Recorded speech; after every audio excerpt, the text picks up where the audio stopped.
Muchísimas gracias.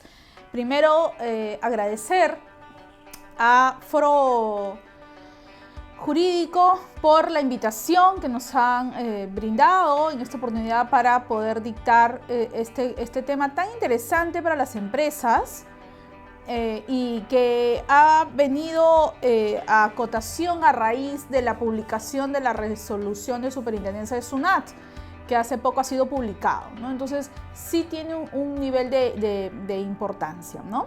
Entonces vamos a tener 2 horas de exposición. Yo voy a hablar de temas teóricos y también vamos a desarrollar algunos temas, algunos casos prácticos casi al final de la exposición. La exposición va a durar 1 hora y casi 50 minutos.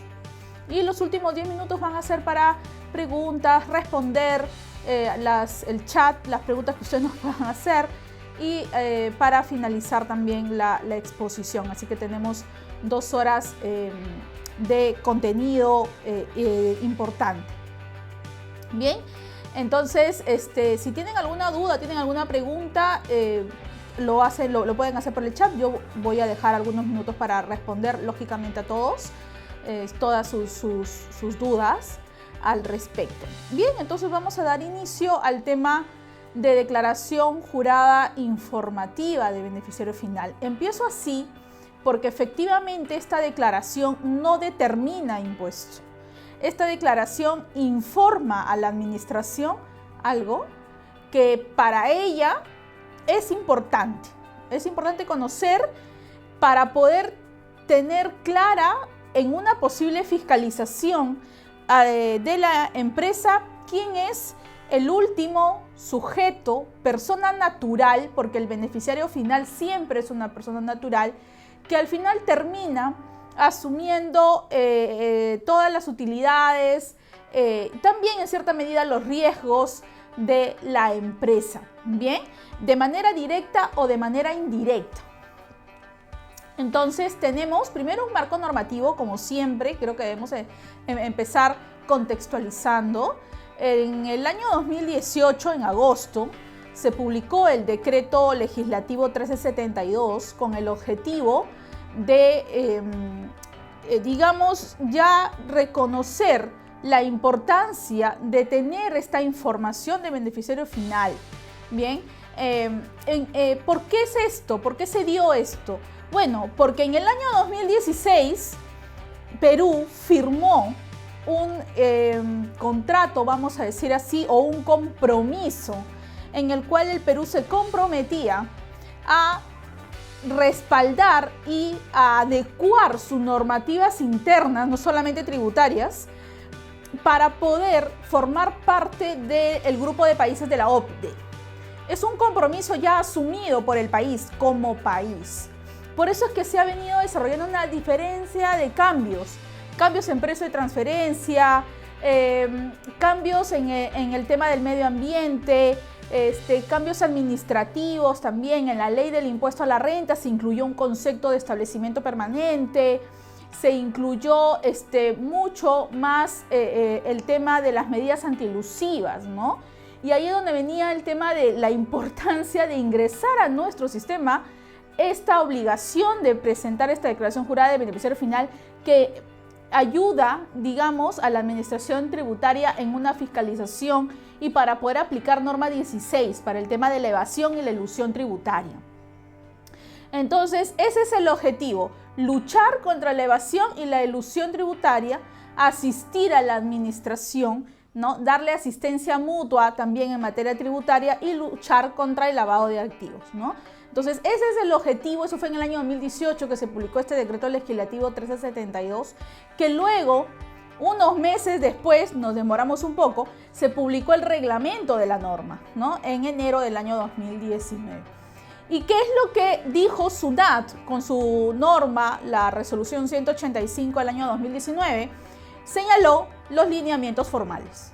¿Qué declaración jurada íbamos a presentar? ¿Cómo la íbamos a presentar? ¿Y quiénes la debían presentar en ese momento? Y en ese momento dijo, bueno, el espectro subjetivo para presentar esta declaración solamente serán aquellas empresas que son nombradas PRICOS al 31 de diciembre del año 2019.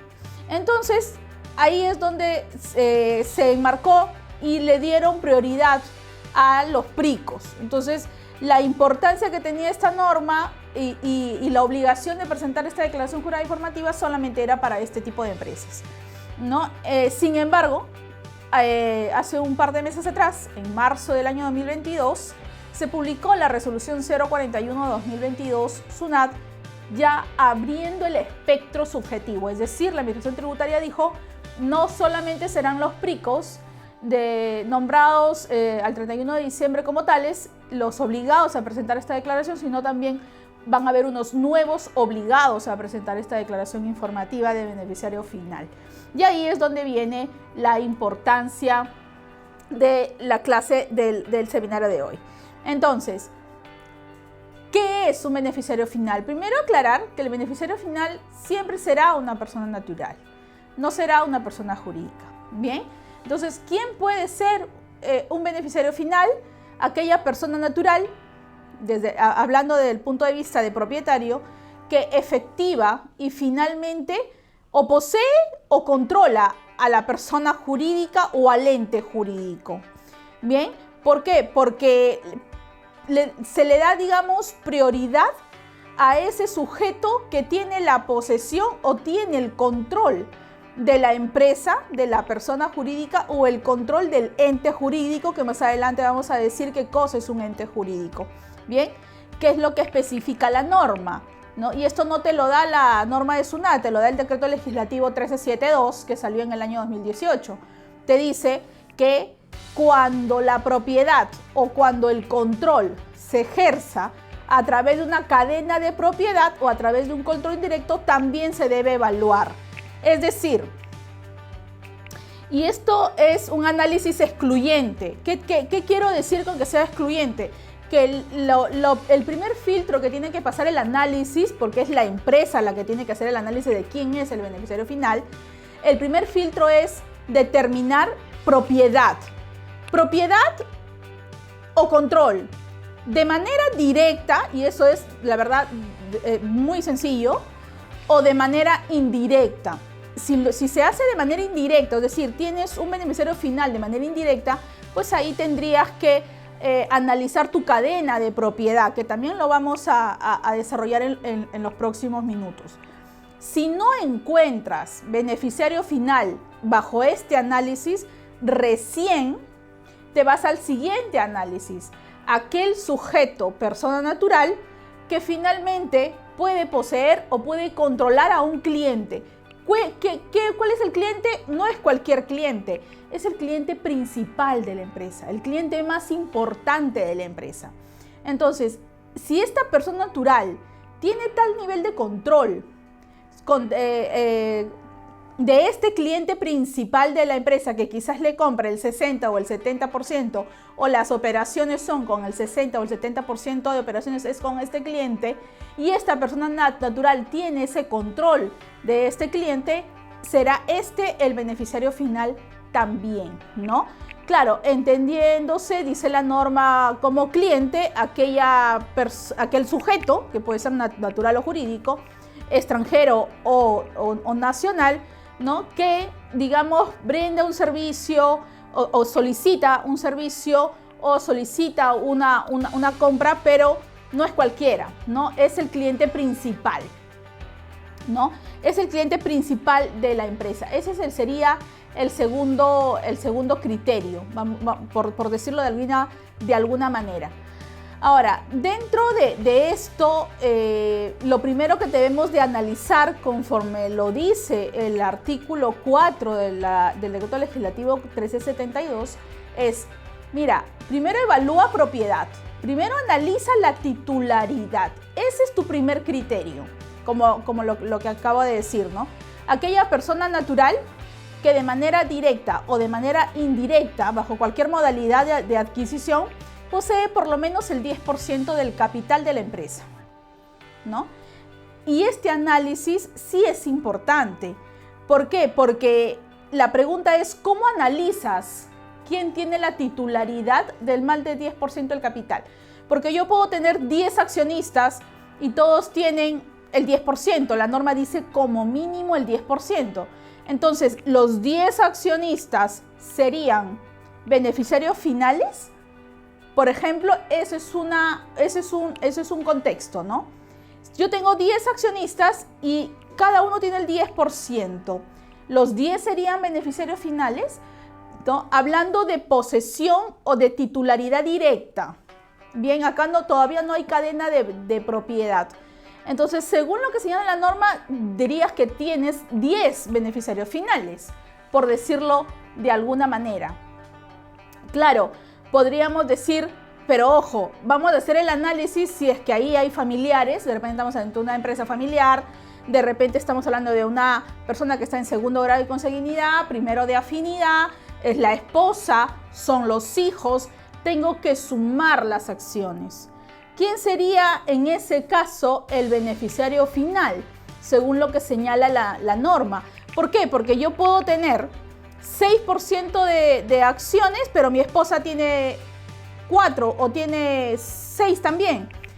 De manera separada no somos beneficiarios finales, pero si sumamos, sí. ¿Quién sería en ese caso el beneficiario final? ¿El esposo? ¿La esposa? ¿Quién sería? Según lo que señala la norma, podría ser cualquiera, ¿no? Pero el asunto es que sería solamente uno. ¿Por qué? Porque la norma dice, se presume que la propiedad indirecta se obtiene también haciendo el análisis del parentesco, del cónyuge, de la unión de hecho, esa inscripción que se hace en registros públicos o de repente con otras empresas o de repente con el mandatario, ¿no? Y ahí está hablando ya de la cadena de titularidad. Bien, pero de repente tú de manera directa tienes el 40% de las acciones y tú, digamos, tu otro accionista tiene el 60% de las acciones, sería que ambos serían los beneficiarios finales, digamos, ¿no? Entonces ahí fíjense, tú tienes a una persona que tiene el 10%, como mínimo, a más ya sería un beneficiario final por propiedad directa. ¿Qué pasa con el tema de la propiedad indirecta, con la cadena de titularidad? Aquel que de manera indirecta ostenta la propiedad, dice la norma, ¿no? Por ejemplo, con los parientes. Aquella persona natural dice que por intermedio del pariente, por intermedio del cónyuge o de la unión de hecho, así como la propiedad directa o indirecta que corresponda a la empresa, a la persona jurídica a la que se refiere la persona natural o sus parientes. Es decir, tendrías que hacer la suma, ¿no? Entonces, si yo, por ejemplo, tengo aquí 2 empresas, supongamos, tengo la compañía 1 y tengo la compañía 2. Tengo los cónyuges, bueno, que obviamente hay otros accionistas, pero solamente para poner el ejemplo. Y en la compañía 2 tengo los hermanos. Uno tiene el 5% y el otro tiene el 6%. Sumados los dos tienen 11%. ¿A quiénes se les consideraría beneficiarios finales? ¿Qué es lo que dice la norma? Se presume, salvo que se pruebe lo contrario, la propiedad indirecta se obtiene a través del parentesco, a través del cónyuge, la unión de hecho, otras personas jurídicas o mandatarios. En este caso, por ejemplo, cualquiera de los 2 hermanos podría ser el beneficiario final sumando el porcentaje del otro hermano. Entonces estamos hablando de que cualquiera de los 2 puede ser beneficiario final. Lo mismo sucede con los cónyuges. Estoy solamente poniendo los ejemplos. Lógicamente, en cada compañía hay otros accionistas más, los cuales suma el 100%, ¿no? ¿Qué es lo que señala también la norma? Y aquí mejor he puesto el ejemplo, ¿no? Porque esto es lo que dice la norma textual. Yo prefiero poner el ejemplo para que se entienda, ¿no? Imagínate que tú tienes abajo la compañía evaluada. Esa es tu compañía y tú estás evaluando esta compañía. Esta compañía tiene 4 accionistas. Tiene un accionista que es persona natural, tiene un accionista que es la compañía 1, otro accionista que es la compañía 2 y tienes un cuarto accionista que es una persona natural. En esa primera fila, ¿quiénes son los beneficiarios finales? Por propiedad directa. Por propiedad directa, diríamos que el único beneficiario final es el que está acá en la mano izquierda, el que tiene el 10%. por propiedad directa. Pero por propiedad indirecta, hablando o analizando la compañía 1 y analizando la compañía 2, ¿quiénes serían los beneficiarios finales? ¿Qué es lo que tienes que hacer? Lo que tienes que hacer es sacar el porcentaje de la compañía 1. ¿Cuánto de acciones tiene la compañía 1 respecto de la compañía evaluada? El 25%. Ok. ¿Cuántos accionistas tiene la compañía 1? Tiene 4 accionistas. ¿Correcto? Tiene 4 accionistas, cada uno con el 25%. ¿Cuáles de esos 4 serían los beneficiarios finales? Por decirlo de alguna manera. Respecto de la compañía evaluada. Si tú multiplicas 25 por 25, o sea, el 25 es el porcentaje de acciones que tiene cualquiera de los 4 accionistas, personas naturales de la compañía 1, y el porcentaje que tiene la compañía 1 respecto a la compañía evaluada. Si tú multiplicas 25 por 25, el porcentaje que sale o que resulte es 6.25%. Entonces, en ese caso, digamos, ninguno de los 4 accionistas de la compañía 1 serían beneficiarios finales por propiedad indirecta respecto de la compañía evaluada. Respecto a la compañía 2, tiene 2 accionistas, cada uno con el 50%, y la compañía 2 a su vez tiene el 60% de las acciones. Si haces una multiplicación simple entre el 50% y el 60%, estás hablando del 30% de participación que tendrían los accionistas de la compañía 2 respecto de la compañía evaluada. Por lo tanto, los dos sí serían beneficiarios finales por propiedad indirecta. Entonces, ¿qué es lo que tendría que decir la compañía, o que, mejor dicho, qué es lo que le tendría que informar a la SUNAT, la compañía evaluada? Tendría que informar que por propiedad directa tiene a, no sé, Juan Pérez con el 10% de acciones y tiene por propiedad indirecta a los 2 accionistas de la compañía 2. Eso es lo que tendría que informar la compañía evaluada. Tiene por propiedad directa y tiene por propiedad indirecta, ¿no?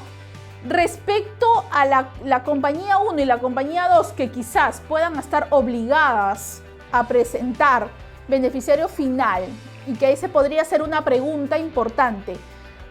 La compañía 1, la compañía 2, ¿tendrían ellas que presentar la declaración informativa de beneficiarios finales? A pesar que son accionistas de la compañía ya evaluada, de la compañía grande, de la compañía que sí tiene que presentar la declaración, ¿estarían ellas, compañía 1 y compañía 2, obligadas a presentar su propia declaración jurada? ¿Sí o no? Pregunto por ahí, ¿no? O sea, ¿qué es lo que dice la norma? La norma señala que ellas de manera individual también tendrían que presentar su declaración informativa, porque la compañía 1 tiene 4 accionistas con el 25%. Ella tendría, partiendo de la premisa que son domiciliadas en el país, la compañía 1 y la compañía 2, también pueden ser sucursales, ¿no? También están obligadas, por si acaso, las sucursales de sujetos o de empresas no domiciliadas. Pero la compañía 1 sí tendría que presentar su propia declaración jurada informativa por los 4 accionistas que tiene con el 25%. Tendría que hacerlo y tiene beneficiario final por propiedad directa, ¿no? Tiene 4 beneficiarios finales por propiedad indirecta. ¿La compañía 2 estaría obligada? No. No, ¿por qué? Porque ya lo está haciendo la compañía evaluada. ¿Correcto? Ya lo está haciendo la compañía evaluada. Entonces la compañía 2 ya no estaría obligada, pero la compañía 1 sí estaría obligada. Bien, entonces otra pregunta que también podríamos conversar. La compañía evaluada podría o debería, mejor decirlo de esa manera, presentar la declaración jurada informativa aplicando el criterio de control. Fíjense que ya está aplicando el criterio de propiedad. Tendría que aplicar el criterio de control? Ya no porque es excluyente. Ya tienes a tus beneficiarios finales por propiedad, entonces ya no tendrías por qué presentar otros beneficiarios, ya no hace sentido. Por eso cuando uno lee la norma se nota con claridad que son excluyentes. Cuando yo no tenga beneficiario final por propiedad, ni directa ni indirecta, recién me paso al siguiente filtro y digo, debo tener beneficiario final por control, ¿no? Que es lo que vamos a conversar un poquito más adelante. Otra manera indirecta de tener la obligación de presentar la declaración jurada de beneficiario final es analizando si es que yo tengo un beneficiario final a través de un mandato sin representación. Y esto es propiedad indirecta también, ¿no? Que dice la norma que es cuando se ejerce a través de mandatarios, ¿no? Que ostentan el mandato sin representación conforme a lo que señala el Código Civil, ¿no? Entonces, si yo tengo las facultades como mandatario, ¿no? Tengo un documento de fecha cierta, ¿no? Hablando de documento de fecha cierta, aquel que es otorgado a través de un funcionario público en ejercicio de sus atribuciones, una escritura pública u otro documento notarial. Digamos que según lo que señala la norma, por propiedad indirecta a través de este mandato, dice la norma, sí estaríamos ante, digamos, un beneficiario final, ¿no? Entonces ahí, digamos, yo soy el mandatario sin representación, tengo el 10% del accionariado de la empresa evaluada, pero yo, digamos, al final el mandante está, por decirlo de alguna manera, atrás, ¿no? Entonces tengo un mandato sin representación. En ese caso, ¿quién sería el beneficiario final? Sería el mandante, ¿no? Según lo que señala la norma. Entonces la empresa tiene que informarlo así, tiene que informarlo quién es el mandatario, quién es el mandante, el documento de fecha cierta, desde cuándo tiene esta calidad, ¿no? Y considerar como beneficiario final al mandante. Un segundo criterio excluyente es analizar el control. ¿Quién podría tener el control? Una persona natural que actuando individualmente, dice, o con otros, como una unidad de decisión, dice, tiene tal poder de control sobre la empresa que tiene facultades, por ejemplo, para designar o para remover la mayor parte de los órganos de administración, de dirección, ¿no? Miren, puede ser hasta un órgano colegiado, ¿no? También puede ser los directores, ¿no? Entonces, ahí en ese caso, ¿quién ejerce ese nivel de control? De tomar acuerdos financieros, acuerdos operativos, acuerdos comerciales, tiene esta potestad tan amplia que podría, digamos, remover órganos de administración en la empresa, y eso hace de que tenga esa calidad de beneficiario final por control.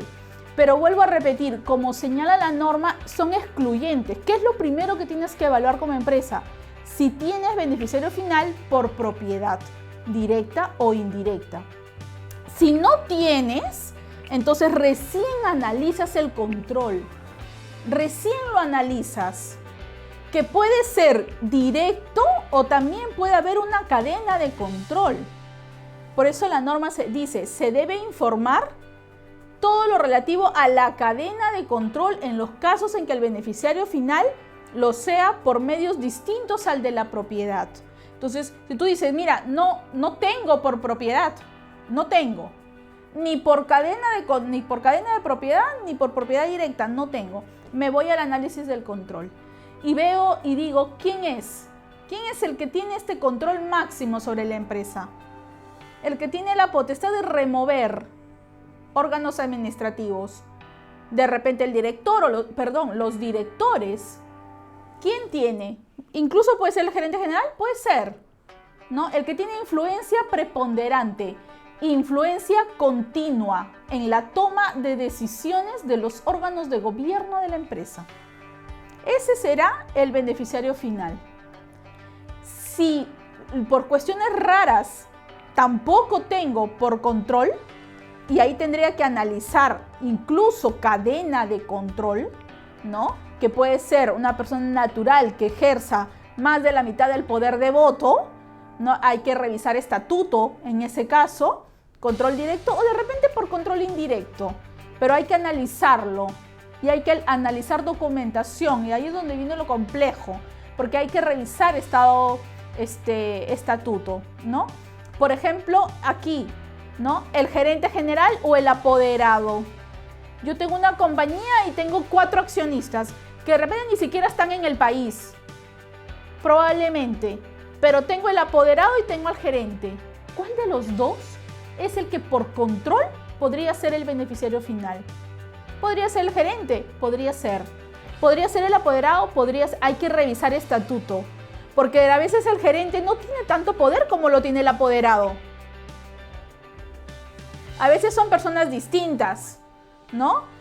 El apoderado ostenta facultades, hay que revisar el poder que está inscrito en registros públicos.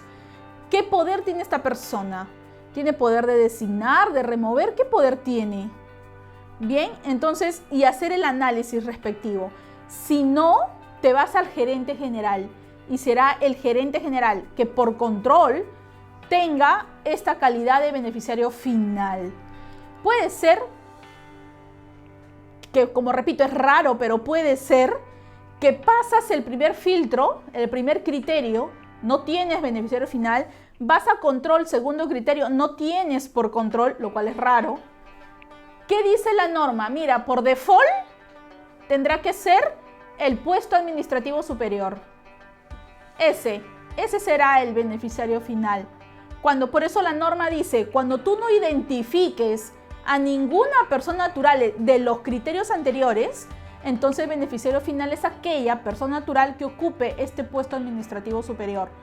Mira, puede ser gerente general o el que haga sus veces, dice la norma, incluso el directorio o el que haga sus veces, el órgano o el área que encabeza la estructura funcional.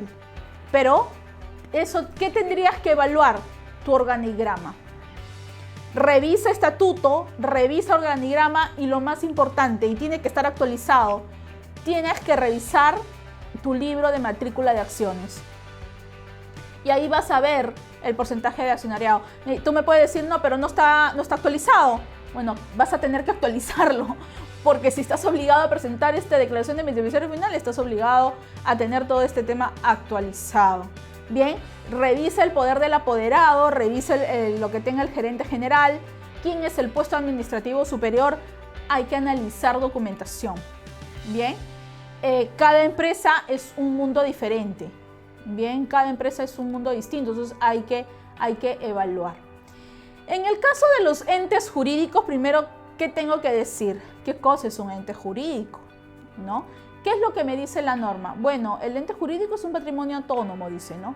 Puede ser un consorcio, puede ser un contrato de asociación en participación, ¿no? Por eso dice los contratos y los acuerdos, ¿no? Permitidos por la normativa de 2 o más personas. Ahí está, pues el consorcio con contabilidad independiente, el contrato de asociación en participación, los joint ventures, este grupo, ¿no? de empresas o personas naturales que se juntan para un bien común. Eso, en resumen, es un ente jurídico. Los fideicomisos son un ente jurídico. Un fondo de inversión es un ente jurídico para efectos de esta norma de beneficiario final. En ese caso, ¿quién es el beneficiario final? ¿Quién es? Dice la norma, el que tenga el control efectivo final. Hay que revisar el documento que ha creado este fideicomiso. ¿Quién es el que tiene el control efectivo? De repente lo tiene el fideicomitente. De repente lo terminas teniendo el fiduciario. El fiduciario es el que toma todas las decisiones. Bueno, será él entonces el beneficiario final en tu caso en concreto. Pero hay que revisar el contrato. Bien, el que tenga el control efectivo final, dice, el que tenga la influencia preponderante. Por eso que la importancia de contar con una fuerza legal, en este caso, es primordial.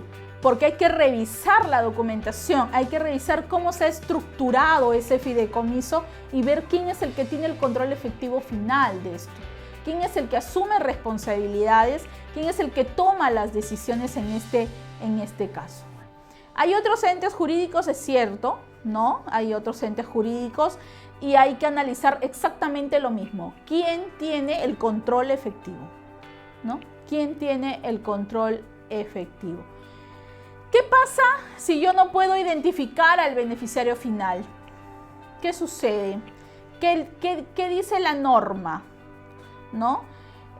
Bueno, aquí dice, cuando luego de aplicados los criterios, no se pueda obtener la información sobre esta identificación, ni por propiedad, ni por control, ni por default, que hemos hablado de este sujeto que tiene todo este poder administrativo, están obligados estas empresas que ya por ninguna de los tres criterios pueden identificar al beneficiario final, están obligados a publicar este hecho en cualquier medio de comunicación idóneo que permita el conocimiento al público en general. Estamos hablando de tu página web, de tu portal, ¿no? De manera permanente, ¿no? En todas tus redes sociales vas a tener que colocar un aviso en el cual dice que tú no has podido identificar al beneficiario final. No lo digo yo, lo dice la norma, está en el decreto legislativo 1372 y luego en su decreto supremo, es decir, en su reglamento, ¿no?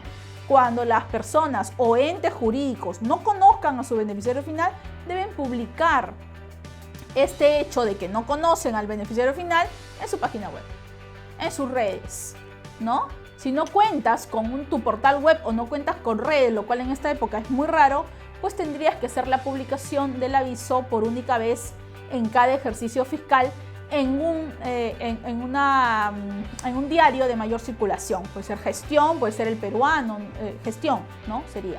Entonces, pero tienes que publicar este hecho de que no has podido lamentablemente presentar o, digamos, identificar a tu beneficiario final. ¿Quiénes son los sujetos obligados a presentar esta declaración jurada informativa de beneficiario final? ¿Quiénes son los sujetos obligados? Bueno, desde el año 2018-2019, los PRICOS.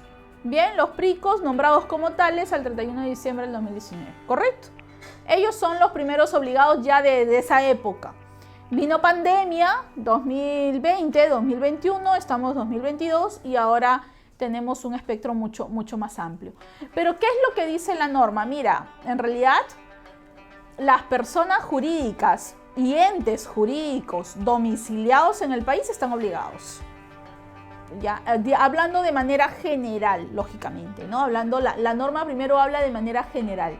También están obligados las sucursales, los establecimientos permanentes de empresas no domiciliadas. Aquí en el Perú hay mucha sucursal de sujetos no domiciliados, ¿no? Entonces, si eres una sucursal o eres una agencia o eres un establecimiento permanente de un sujeto no domiciliado, también podría ser un sujeto obligado en principio. Un ente jurídico que pueda estar constituido fuera del país, pero que sin embargo es gestionado por un sujeto domiciliado en el país, un protector, un administrador, que hay muchos, hay muchos entes jurídicos, hay muchos fondos de inversión que están constituidos fuera del país, que son sujetos, incluso los sujetos que los conforman este fondo de inversión, sujetos extranjeros, pero que sin embargo quien gestiona estos fondos de inversión es un sujeto domiciliado en el país. En ese caso, también eres un sujeto obligado a presentar y señalar quién sería tu beneficiario final en ese caso. Bien, ¿quién sería el sujeto obligado? La persona natural o jurídica que está haciendo la gestión. Bien, y los consorcios, ¿qué tipo de consorcios? Los de con contabilidad independiente. Bien, ellos son los que serían los sujetos o el sujeto obligado, digamos. ¿Y quién podría ser? Puede ser 4 consorciados, 3 consorciados. ¿Cuál podría ser? Cualquiera de sus partes integrantes domiciliadas en el país. Aquí en el Perú hay muchos consorcios. Y a veces los consorcios se hacen, o digamos, son firmados por empresas no domiciliadas, empresas extranjeras, y por empresas domiciliadas en el país, ¿no? Que se consorcian para un determinado fin. Ahí en ese caso, el sujeto obligado es el consorcio. Bien, ok, pero ¿cuál de las dos empresas sería la que tendría que presentar esta declaración? Según lo que dice la norma, tendría que ser el sujeto domiciliado en el país que tendría que hacer el análisis, ¿no? Que tendría que ser el análisis. Entonces eso es, digamos, importante verlo y manejarlo. Hablando de la resolución de superintendencia 041 del año 2022 SUNAT, que vamos a decir de alguna manera tomó por sorpresa a varias empresas, ¿no? Cuando empezaron a decir, ¿estoy o no estoy obligado a raíz de esta publicación? ¿No? Esta publicación que se dio el 24 de marzo y entró en vigencia esta norma el 25 de marzo, ¿no? Y señala quiénes son los sujetos obligados no solamente a presentar la declaración jurada informativa del ejercicio 2022 de beneficiario final, sino también del ejercicio 2023. Y este es el cuadro. Este es el cuadro que nos presenta la norma, ¿no? Dice, las personas jurídicas domiciliadas, ¿no? En base a sus ingresos netos calculados, que estén en estos tramos, estarán obligados a presentar la declaración jurada de beneficiario final. ¿Qué ingresos netos? El ingreso neto calculado del ejercicio anterior, es decir, del ejercicio 2021, ¿correcto? Del ejercicio 2021. Entonces tú miras cuáles son tus ingresos netos calculados de este ejercicio. Pero, ¿qué se entiende por ingreso neto calculado? Eso también hay que determinarlo. Esta norma tiene una parte técnica que hay que analizar porque te dice con bastante claridad cuáles son las casillas que tienes que sumar tanto de tus PDT 621 o formulario virtual 621 como de la declaración jurada anual de la empresa. Entonces, hay que revisar la parte técnica de la norma y evaluar y sumar ese ingreso neto calculado de tu ejercicio 2021, ¿no?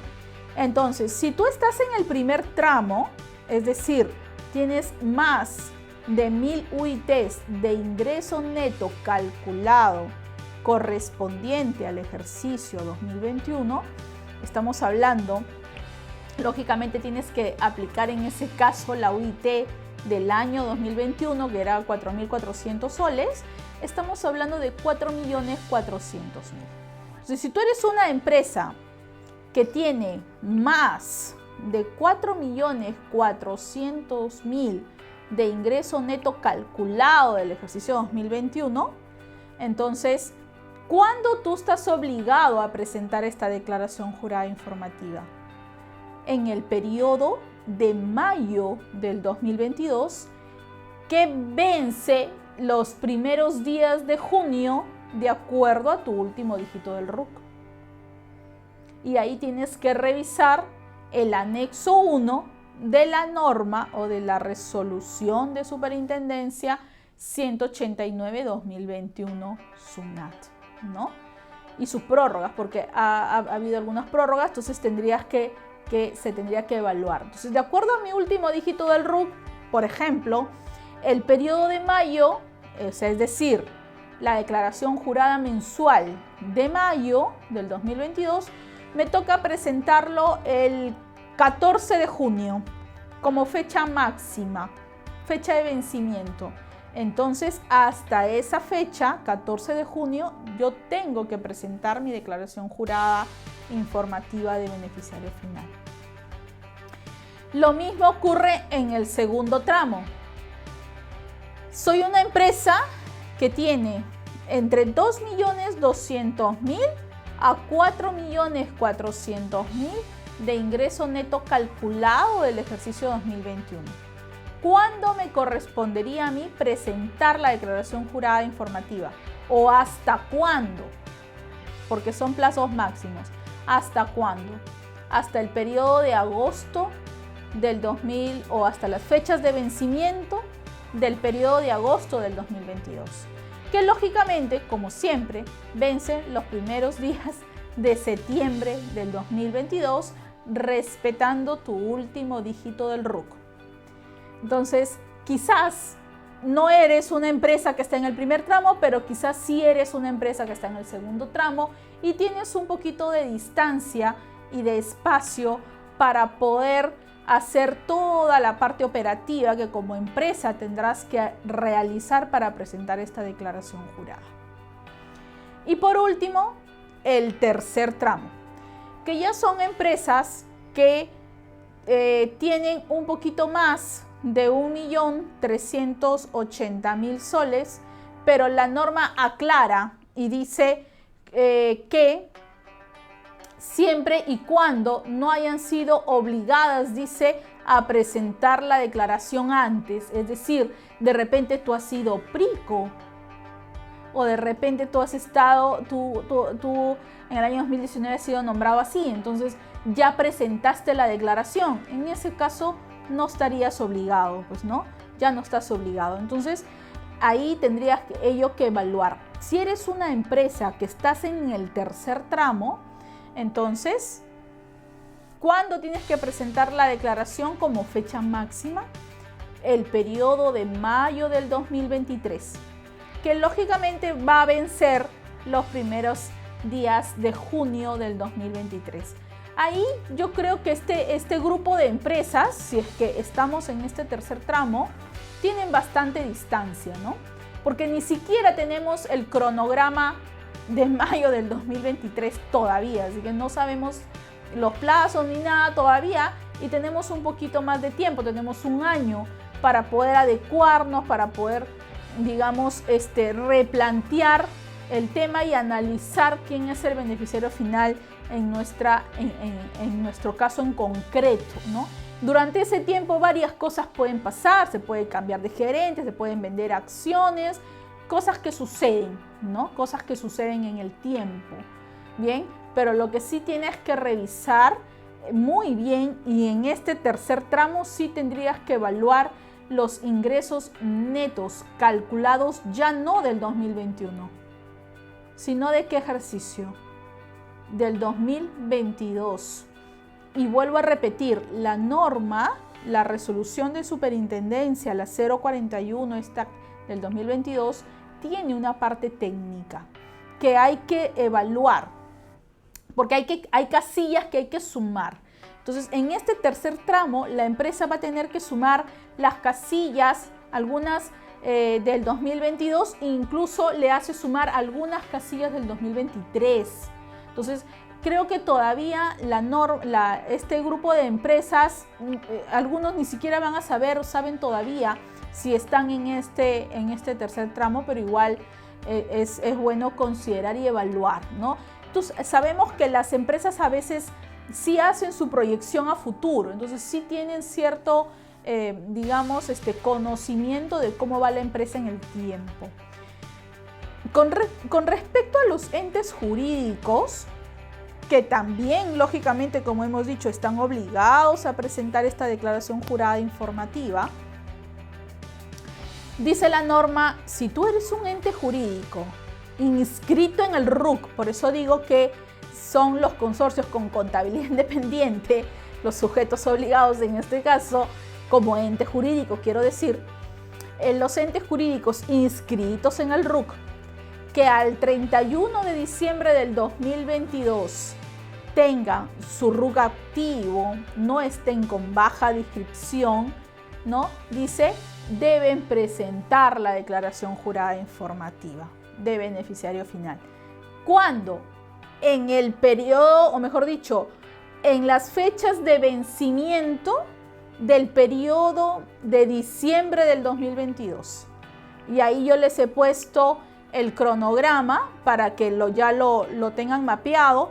Acordémonos que la resolución de Superintendencia 189-2021 SUNAT fue modificada unas semanas después, si la memoria no me falla, por la resolución 201-2021 SUNAT. Y esa es el cronograma actual. Entonces, si eres un ente jurídico, esas serían tus fechas de vencimiento, respetando lógicamente tu último dígito del RUC, ¿no? Ahí está, del 0 hasta el 9, y si eres buen contribuyente, el 23 de enero como fecha máxima, ¿no? Entonces, eso también es importante. Hablando un poquito de los mecanismos para obtener, o el mecanismo para conservar, para entregar y utilizar la información. ¿Qué es lo que sucede? Sucede que la empresa como tal tiene una responsabilidad. Eso es lo que sucede. No es simplemente presentar la declaración. Hay un previo, hay un durante y hay un post. Y cuando uno lee la norma se da cuenta con mucha claridad cómo el legislador va marcando los tres momentos.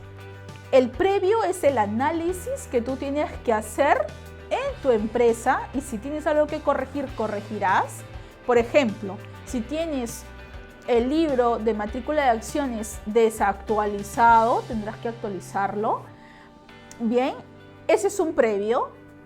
Y luego, durante la presentación de la declaración jurada, que tiene bastante parte operativa y técnica, y tiene luego un post, posterior a la presentación de la declaración jurada, porque como empresa estás obligado a conservar la información, ¿no?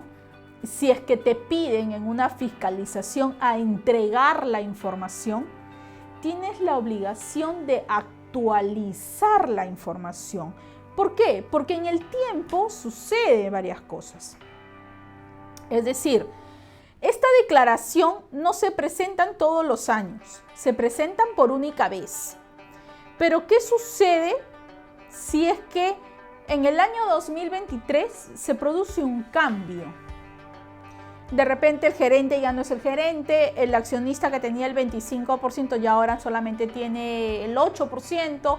Suceden cambios en las empresas constantemente, ¿no? El que tenía el control ya no tiene el control, el que era apoderado ya no es apoderado, etcétera, ¿no? Surgen cambios constantes, ¿no? Entonces, estos cambios sí tienen que estar actualizados en la declaración jurada. Es decir, te encuentras en la obligación de actualizar la información de la declaración jurada. Y no es, ahí viene otra pregunta que también se hace en muchas empresas y dicen, bueno, si yo presenté la declaración en el 2019 porque era PRICO, soy PRICO a la fecha, ya no tengo que presentarlo ahora, por más que esté en los tramos, es correcto, ya no tendrías que presentarla. Pero si tengo alguna información que actualizar, ahí sí tendría que presentar la declaración, es correcto, ahí sí tendría usted que presentar la declaración. ¿Y qué hago? ¿Rectifico lo que presenté en el año 2019? No, tienes que presentar otra declaración nueva. Entonces ahí hay una responsabilidad, ¿no? De actualizar la información. O sea, cada vez que ocurra el cambio, tienes la obligación de conservar la información. Esta es información sensible de la empresa. Es una información que solamente la debe tener gerencia, los accionistas y gerencia. Nada más. Es una información supremamente sensible. Entonces, hay que conservarla, ¿no? Hay que conservarla, hay que actualizarla. Cuando la SUNAT, y no solamente la SUNAT, sino también otras instituciones, nos pidan la información, tienes la obligación de entregarla, ¿no? Y obviamente también, si es que hay algún cambio, pues informar este hecho, ¿no? A la administración. 2 beneficiarios finales, pero solamente presentaste un beneficiario final, has presentado la declaración informativa de manera incompleta o no conforme con la realidad. Entonces sí te puede colocar esta multa por esta infracción. Y acuérdate que ya estás en una fiscalización, ya no es voluntaria tu subsanación. Entonces la multa es elevada, ¿no? Lo mínimo son 23.000 soles. Imagínate que tengas cierta gradualidad, imagínate que puedas pagar quizás el 20% de esos 23.000 soles, estamos hablando de 4.600 soles, ¿no? O sea, digamos que igual es un monto interesante, ¿no? En el artículo 175, numeral 7, dice, cuando tú no conservas la documentación sustentatoria. Y ahí viene la debida diligencia, el conservar. ¿Y cuál es el plazo que yo tengo para conservar esa información? 5 años o el plazo prescriptorio del tributo, el que sea mayor. ¿Y qué pasa si no lo conservé? No conservé la documentación. Te colocan una multa y ahí está el monto de la multa con los montos mínimos y máximos, ¿no? Y tampoco es tan poquito, digamos que es también un tanto elevada, ¿no? Ocultar o destruir documentación que sustente el procedimiento de debida diligencia. En una fiscalización, la administración tributaria, porque normalmente la gran mayoría de estas infracciones son inducidas, en una fiscalización la administración tributaria te dice, oye, ¿hiciste o no hiciste la debida diligencia? Porque si la hiciste, quiero que me presentes la documentación. ¿Y qué pasa si tú dices, no tengo la documentación? Porque se destruyó, porque se ocultó, no sé. También puede ocurrir que se pudo haber destruido, de repente ocurrió un siniestro en la oficina, ¿no? Entonces tendrías ahí que presentar la denuncia policial del hecho ocurrido. Pero, digamos, ya la administración tributaria le puede dar pie a colocarte esta infracción, ¿no? No exhibir o no presentar la documentación que respalde la declaración jurada de beneficiario final. Es decir, no basta presentar la declaración informativa. Tú tienes que, si es que la SUNAT te lo pide así, dentro de tu procedimiento de debida diligencia, tienes que conservar la información. Y si la SUNAT te la pide y tú no la exhibes, ¿no? O no la presentas, entonces estás has caído, digamos, en esta infracción, ¿no? No sustentar la realización de la debida diligencia. Porque la SUNAT se va a dar cuenta, te va a pedir documentación y otras cosas más y se va a dar cuenta que la empresa no ha hecho la debida diligencia. Y ahí donde viene el trabajo, vuelvo a repetir, ahí donde viene el trabajo legal, el apoyo legal, la fuerza legal de crear este procedimiento interno de debida diligencia, ¿no? Además de presentar la declaración jurada, lógicamente, ¿no?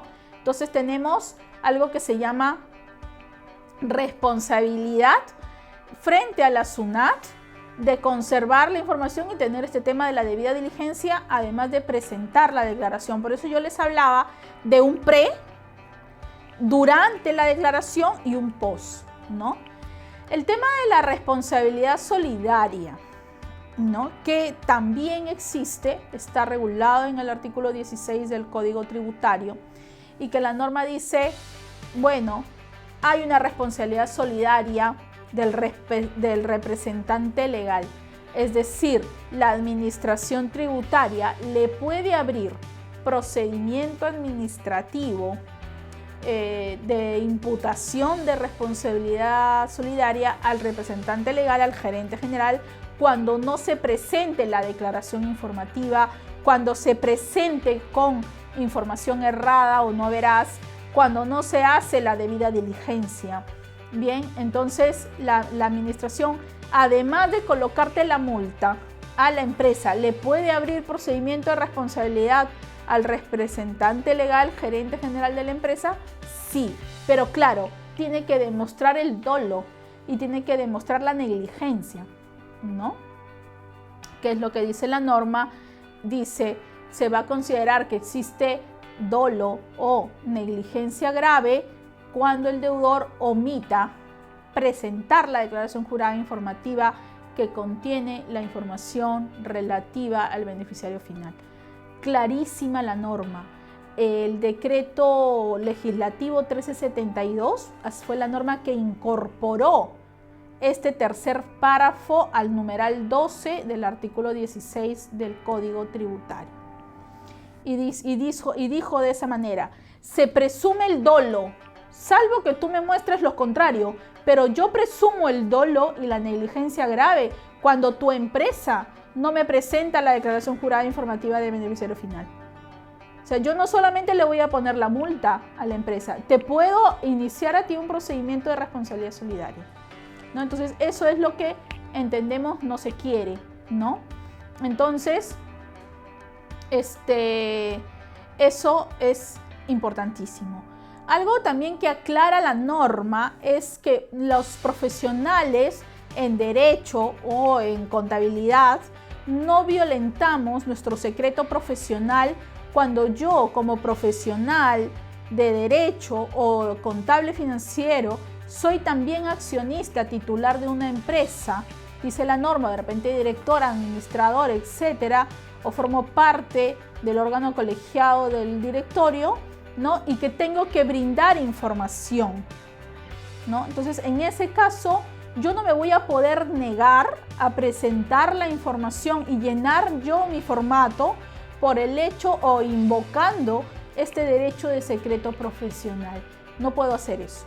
Bien, eso por si acaso lo aclara el legislador. La obligación del notario. Existe una obligación del notario y existe responsabilidad del notario, ¿no? Las personas jurídicas, los entes jurídicos que recién se constituyen, dice, el notario va a exigir el formato, de todas maneras, ¿no? Y es una responsabilidad del notario en este caso.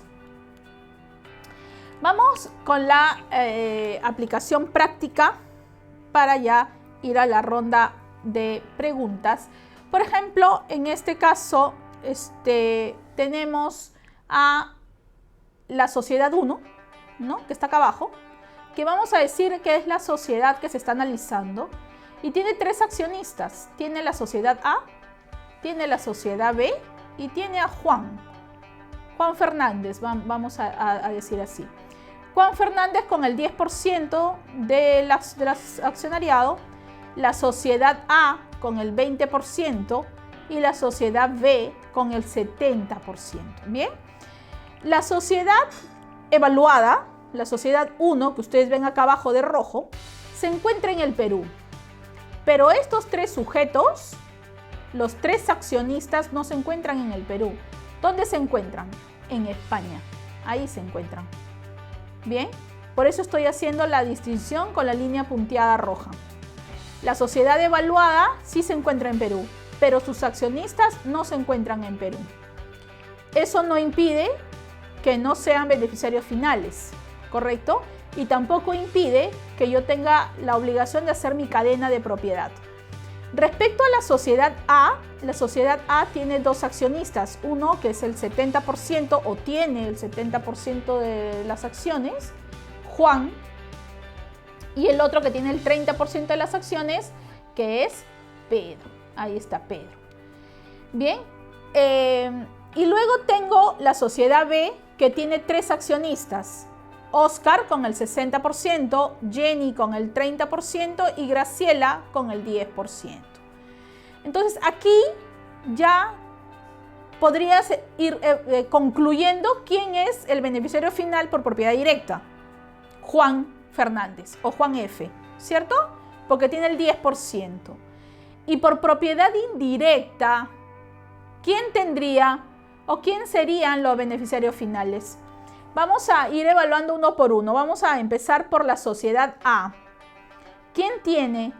Juan tiene 7 por 2, 14. Ahí tenemos ya un beneficiario final por propiedad indirecta. Luego tenemos Ahí está, ahí. Luego tenemos a Pedro. 3 por 2, 6. No, no tiene. No es beneficiario final Pedro. En la sociedad B, Oscar. 7 por 2, o perdón, 7 por 6, 42. Él es beneficiario final respecto de la sociedad B. ¿Cierto? Beneficiario final por cadena de propiedad. Y Jenny, 7 por 3, 21. También tiene. Y Graciela, 7 por 1, 7. No, no tiene. Entonces, ¿quiénes son los beneficiarios finales por propiedad directa respecto de la sociedad 1? Juan. Y por propiedad indirecta por la sociedad A, Juan también, Juan G. Y la sociedad B, Oscar y a Jenny, ¿no? Ahí digamos que tú podrías decir, bueno, pues si ahí no está tan complejo. Fíjense aquí cómo les he puesto yo por propiedad directa y luego por propiedad indirecta. Tenemos a Juan respecto de la empresa A y luego tenemos a Oscar y a Jenny. Los invito también que revisen nuestras redes sociales. Tenemos Facebook, tenemos LinkedIn, tenemos videos que constantemente estamos colgando en nuestro canal de YouTube. No solamente de temas tributarios, sino también de temas laborales o de temas legales, civiles, ¿no? También. Y pues los invitamos a todos a que nos visiten en todas nuestras redes sociales o que nos escriban un correo. Ahí les dejo el tema del QR para que puedan descargar ahí el portafolio empresarial, la página web también, ahí, o que se suscriban a nuestro blog también. Nosotros tenemos un blog en la cual ustedes se pueden suscribir y les estamos enviando nuestros boletines. Nosotros hacemos boletines 2 veces al mes de todas las normas legales en general, no solamente tributarias, legales, ¿no? Entonces, y van a estar constantemente actualizados o les llegan notificaciones de lo que colgamos nuestros videos académicos en nuestro canal de YouTube.